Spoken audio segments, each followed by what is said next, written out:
He will be getting a combativity award to add to his intermediate sprint bonuses for today. Chapeau to him, but 36 seconds. The animation of the pack, Sean, has killed him off. Yes, well, it was only a matter of time, how long would they or would he be allowed to stay out there. And when the pack starts to push on, as they have been pushing on a little bit more now, the last number of kilometres, you can see the advantage out to the soul, to the leader out in front is coming down rapidly. And it was always going to be a difficult day. And I think when they got into the breakaway, such a small breakaway of 3 riders, you need to have 10 or 12 riders up there, and that would make the difference. And if you could have somebody who could control the breakaway, just keep on riding at a good pace and keep it in reserve until the final 30-40 kilometres, then really go for it. But with 3 men, you're at nothing. You're never going to have any chance with the advantage they're allowed to take. Well, tomorrow the run to Cuella is not like today, you'll be pleased to know. We have probably a good 40% of the course at the beginning. We come off the high plain, and we have some really peaky stuff as well, so sort of roller coaster roads, put it that way. No categorised climbs, but a lot of action. It could draw out a big breakaway tomorrow. 16.3 kilometres from home, a pan flat stage today, and that pan is sizzling at the moment. And we're going to wait and see as to what dish is going to be presented to us. Lobato is getting himself into a free-wheeling position, as you can see. The man in Tangerine just tucked in behind the Movistar boys at the moment. Not quite sure whose wheel he's going to be following. Yesterday, all attention was focused on the back wheel of Arnaud Demar. He'll have another good lead-out today, you can be sure, with Gagneri and Zickeldam doing a super job for him. Not the top draw lead-out for Groupama France de Jeu and Demar, but you know what? It's possibly amongst the best that we've got here as well. Mozzolo and Krieger will be doing a job for Jesper Philipsen, and of course Stibar with Seneschal and Van Lerberger will be trying to open up the can for Fabio Jakobsen to get the worm. Let's wait and see. They have caught this man. That is the end of our breakaway all together, says Race Radio, as they pick it up and start to drive in. And guess what? It's the Koenig Quickstep who are dominating the pace for the time being. Safest place to be, Sean. Yes, well, we can see the man from the Koenig Quickstep, Bert van Leeuwenberg. He is the one who is wanting to keep the pace quite high here, and we see him a moment ago. He was given the hand signal for the riders, come up here and do your turn at the front, do a bit of pulling on the front. But it is in their interest to keep this pace high, because by doing that we can see his sprinter, the green jersey, he's in there. I see him a moment ago, maybe in 15th or 20th position, but we can see now Van Leeuwenberg has finished his job for the day. And if you keep the pace high, well, the sprinters and some of the real good bike handlers are so good at that. They can hover in there in that top 20, 30 riders in the middle and just stay there until the time comes when they really want to move up in the final 5 or 6 kilometres with their team. Where other riders, they just push back and they cannot hold their position. Then they have to come up on the outside under windy conditions. We see Hugh Carty there. When he came up, he was almost gasping for air because he had to make a big effort. Even though he had a teammate or two with him, it was a big effort to do that. So, if you can do that, just follow, stay in a pretty good position and just play the waiting game. That is the best way, and conserve energy. For the sprinters here, you don't want to make efforts all the time moving up, because if you do that, well, then by the time they get to the sprint, you don't have that big power left to go for the sprint victory. I'm just wondering if this high pace is reflective of those that want to just ask questions of the out-and-out sprinters. It's hard to put them under pressure, though, with so many riders here offering up almost a protective screen. So we'll see how it pans out for them. Michael Matthews being guided up, and yet again the big animators of the day are Astana. I wonder if they're playing this game for Aaron Burrow, of just trying to at least offer up some fatigue to those who might indeed ride against him today, which of course will be the 3 great sprinters that we're kind of dwelling on, focusing on just for the time being.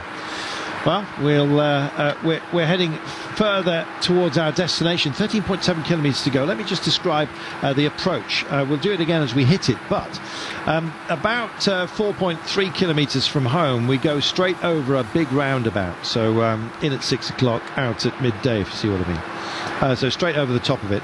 That in itself, if it's tighter than it looks on the map, could be a challenge, but I think it's broad enough for us to take it sensibly. The road gently then bends before it straightens out again around about 3 kilometres. It bends very, very gently to the left. We have a wide open section that takes us to 2.2 kilometres, and we will go round about a third of a roundabout. So in at, if you're looking at the clock, in at 6 o'clock, out at 10, going clockwise, if you see what I mean. We'll come out of that. The road will then just gently bend towards the right before going left into another roundabout. This is at 1.5 kilometres. And then just after the Flamme Rouge, we take a right-hander. I think it's another roundabout. It's a big junction anyway. There'll be a lot of space to play with, but being a right-hander, the left-hand side of the road is going to be prime, so you get over to the left. You open up the corner, as you will, in order for your lead-out train to enjoy the last 900 metres. I suggest there is still retrieval time, Sean, on an approach like that. If you're out of position, there's still time to get it back with a narrow straight road wide open as well, with 900 metres remaining. Well, it will all depend on how fast it's going, and if there's a team really giving it full on at the front with a number of riders. And it's going at that 55, 60 kilometers per hour. You do not want to have to make any move to get back into position. So they will fight to stay in their position, but sometimes it does happen that you get knocked around by another team of riders moving up, and you have to do that. But when you have to do that, you're thinking, oh, am I just giving this effort now? Am I going to pay for the sprint? And it just gives that little bit of doubt as well. And depend on how you're feeling, of course. If you're feeling real good and the legs are feeling real strong, and sometimes it's like that in sprints, you can feel that you're not at your best, and you can feel you're under pressure a bit. Other times you're in the final here and crash. Big one, enormous, absolutely enormous. Most of the field, oh my goodness. Well, we said it was a big compression here, maybe some tired minds as well, and let's hope that everyone gets back up. Now they're having to rush around, going cyclocrossy, if you will, because we're nowhere near that 3 kilometre mark at the moment, and we've got some big names caught up here. You can be absolutely certain of that. Well, safest place is to be out front, and guess who's here? In his Grenadiers, Adam Yates, not hoving at the back, learnt his lesson. He is in a good place, in a very bad place. A lot of contenders. Aaron Burrows on the deck, he won't be part of it, and there is the leader, Tara May, down again. Oh my goodness. Well, time to pick yourself back up, get back on the bike and try and make amends. Will there be any diminution of the pace up front, or are they going to take advantage, Sean? What do you think? Well, we'll have to wait and see now, but the pace was going quite strong, so for the moment they will continue that, but there might be riders who will start calling here. But we can see on the front a lot of the leaders. We can see Roglic was also back there. I could see him just after that accident, and it's a teammate of him who is riding at the moment and continuing on to ride. And what are we left?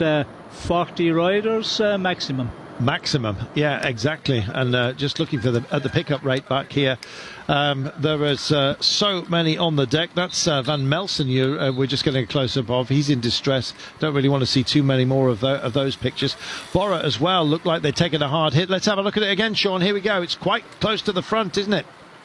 Yes, very much to the front in the top 25 places, and just look like they touched together, maybe touched the wheel. And the way they're moving along at this pace, 50 plus kilometers per hour, so packed together, well, you're always going to have a huge amount of people going down and getting caught up in the crash. Locked out most of Movistar as well. There's a few others that have been bitten here. Jay Vine of Alpecin-Fenix was out of position in the wrong place as well. They have every right to push on out front, Sean. They'd already actioned that. Oh dear, Nieve. And this does not look good. When riders go down and stay down, Sean, it's a sad thing. Yes, well, sometimes when you go down at this point in the race, you can get some some heavy road rash on that, but maybe looks to be sitting up there, just getting his wounds looked at. And there's no rush here now, because inside 10 kilometres to go. Just get yourself looked after.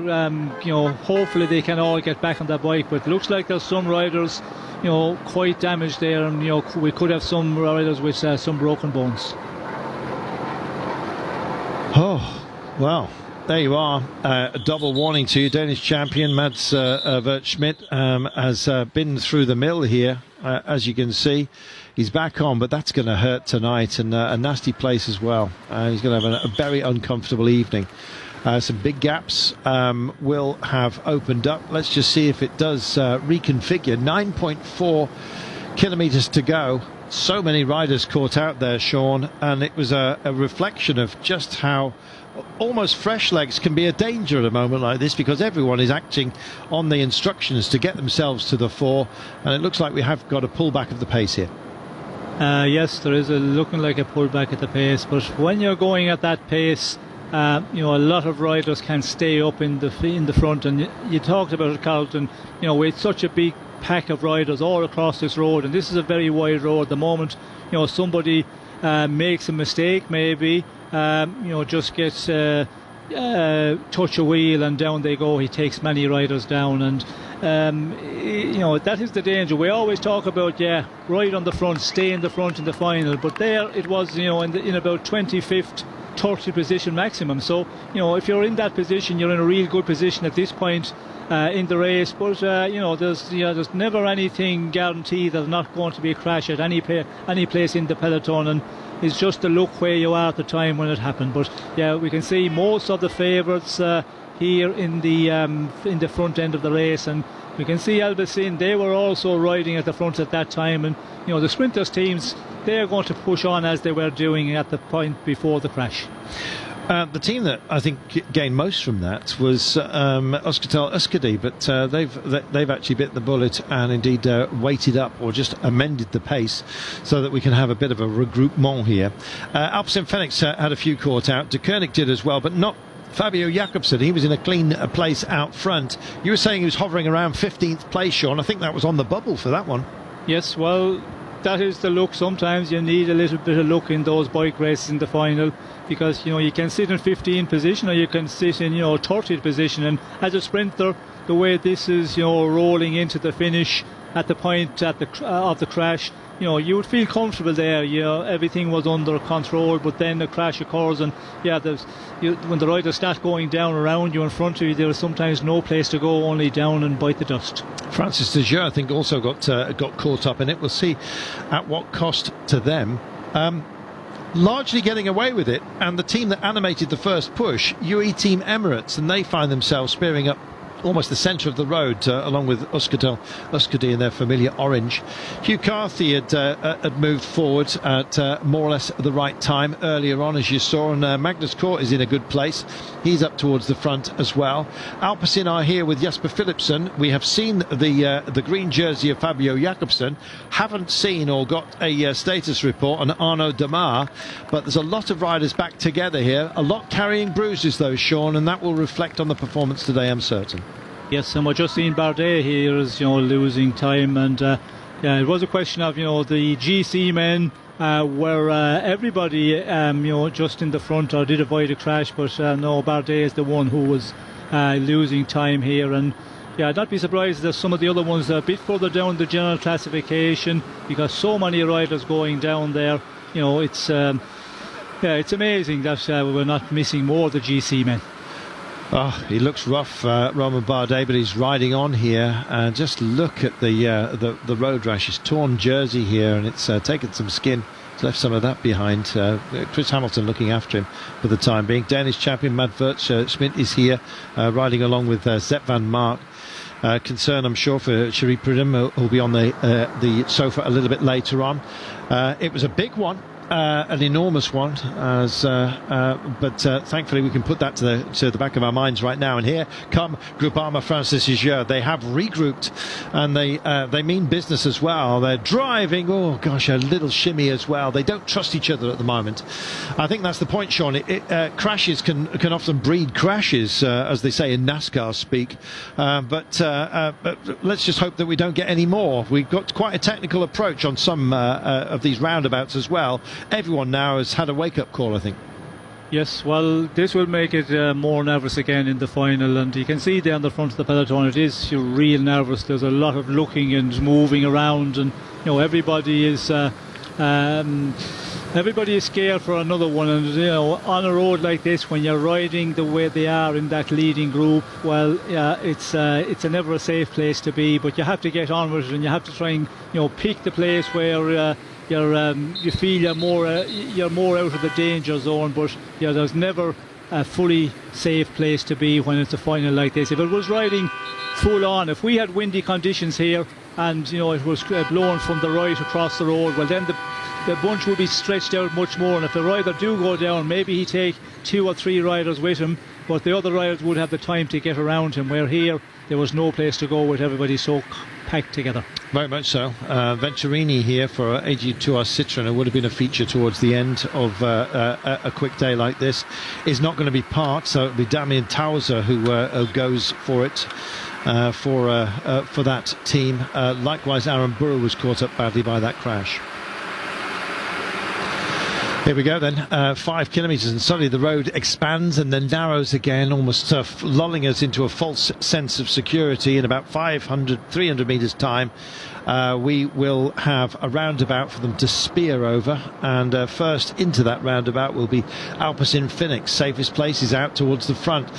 There is Arnaud Demar. He's back where he needs to be, along with Groupama Francis-Geur. I think caught up by the crash but not involved in it, if you see what I mean.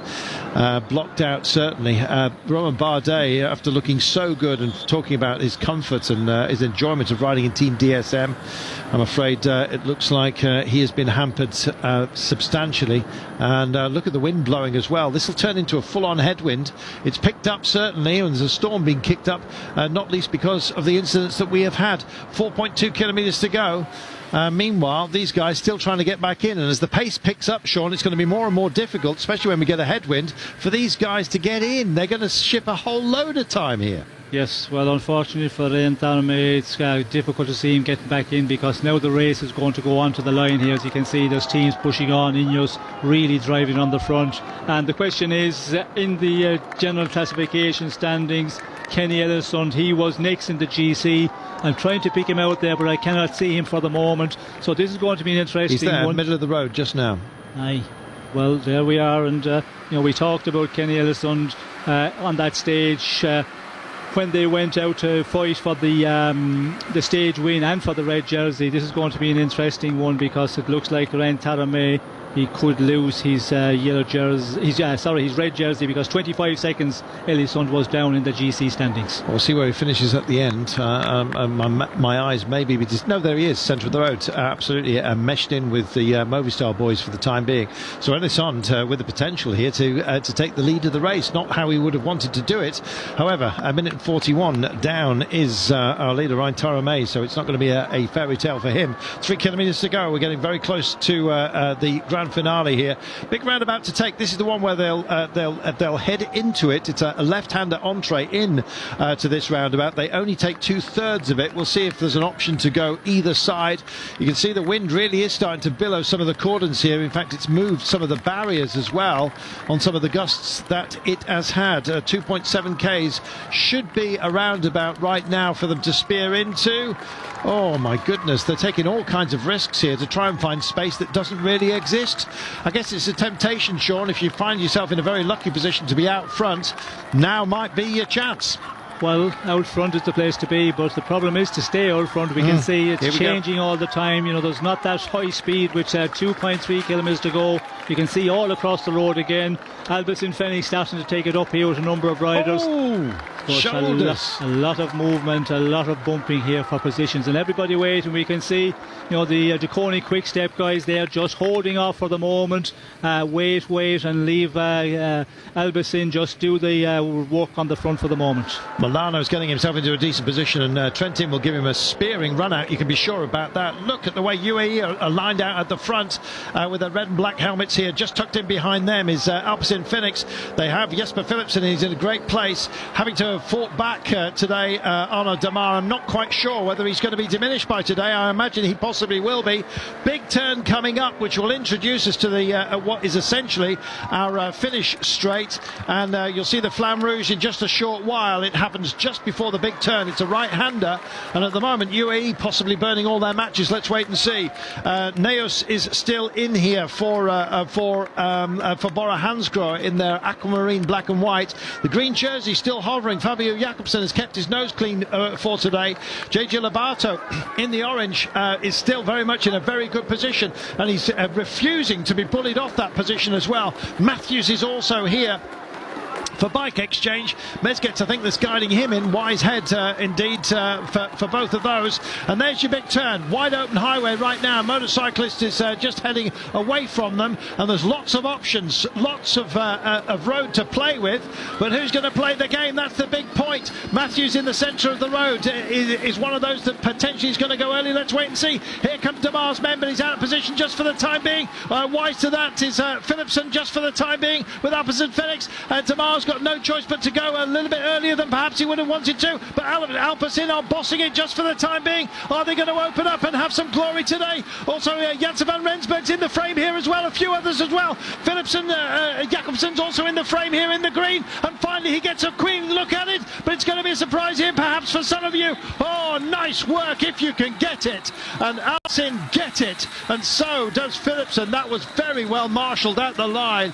My goodness, they had to work very hard for that. Just out of it Jakobsen, but boxed out quite a few, and no surprise that we've had a surprise perhaps to some as to the makeup of the top 10 here, Sean. That was brutal. Yes, well, it was a bit of a hectic sprint there. We could see that there was no real high speed in the run in that final 2 kilometres, and there was a lot of shoulder bumping there, trying to hold the position, not get pushed off wheels, and Alpecin, they seem to be able to control it there and deliver them to the position that he needs to be just before he could kick off his sprint. But we could see the man from Duconi Quick Step, Jakobsen, he was coming quickly, probably a little bit too far off. Positioning again, that's what we talked about. Many times you just have to be in the perfect position. If you get that, those fast men, well then they can take the honours. What a day. And indeed, what a brutal finale to what apparently seemed something of a kind day for the pack. Kelly Elissonde, we understand, was within the pack there with all of that finale, waiting for confirmation of the results, to be honest, in the Mosh. Apologies if we've misguided you in any way today, but I'm sure you'll forgive us. Hope you will. Oh, I feel so sorry for those who've been hobbled by the day as well, Sean. And this is Taramay just leading home another group. Minute and 45 down. This is not going to be pleasant reading for him at the end of today. No, well, this is a disappointing one. And, looking at the stages and with the pre-race interviews and that, and post-race yesterday, he was saying that he could hold on today. Normally, if the wind wasn't too much in the stage, well, he could hold on to the red jersey for another day. But unfortunately, the crash, he just got tangled up in that. And yeah, at that point when the race was really starting to push on, anybody hit the tarmac, it was always impossible to get back to the main peloton. Oh, so Philipsen in the melee ahead of Jakobsen, so keeping it very tight at the top. We'll have to see how the points tally adds up. And Dionese Elissonde confirmed as the new red jersey at the end of today. 50 points going to Jesper Philipsen. Jakobsen picks up 30. But after the melee that we've had, I think the green jersey may well also change hands today. We'll get confirmation of that for you in a short while. But Jesper Philipsen is our stage winner in a brutal run for the line. Good finish by Jakobsen and Dionisi nonetheless. Here it is overhead.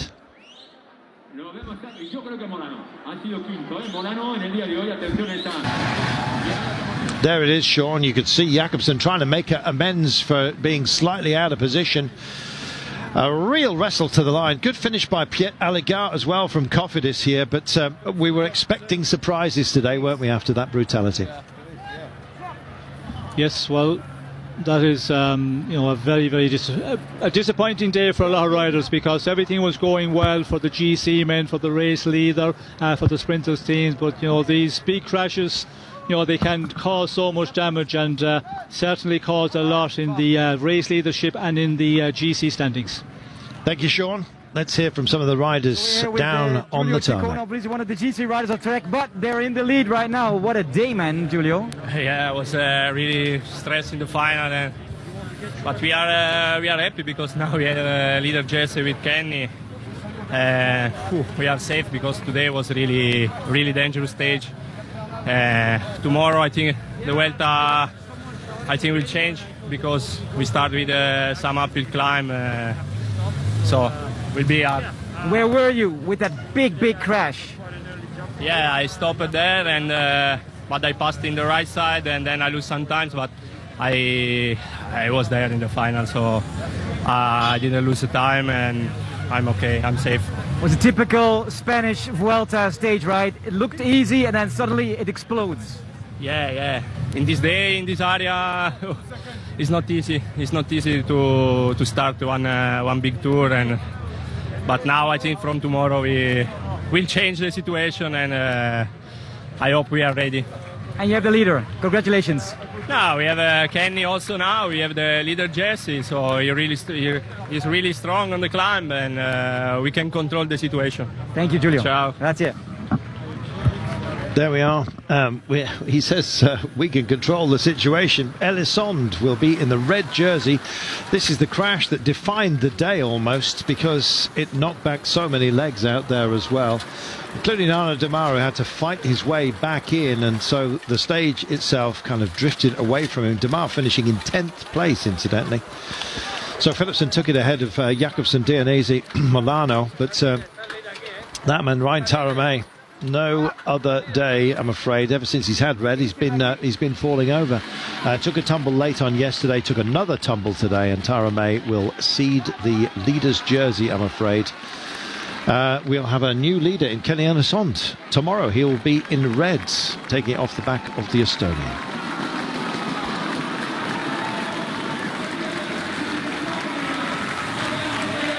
A tough day. Nobody said this race was easy.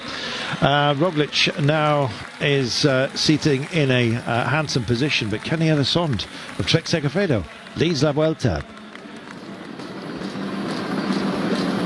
And here is the GC. Elisond leads Roglic by a margin of 5 seconds. Carmajani 10 seconds adrift. Mas, Lopez, Valverde, Ciccone, Bernal, Landa and Mada. Big loser today, Romain Bardet, who took a big hit in that crash, I'm afraid, and was ceding 4 or more minutes.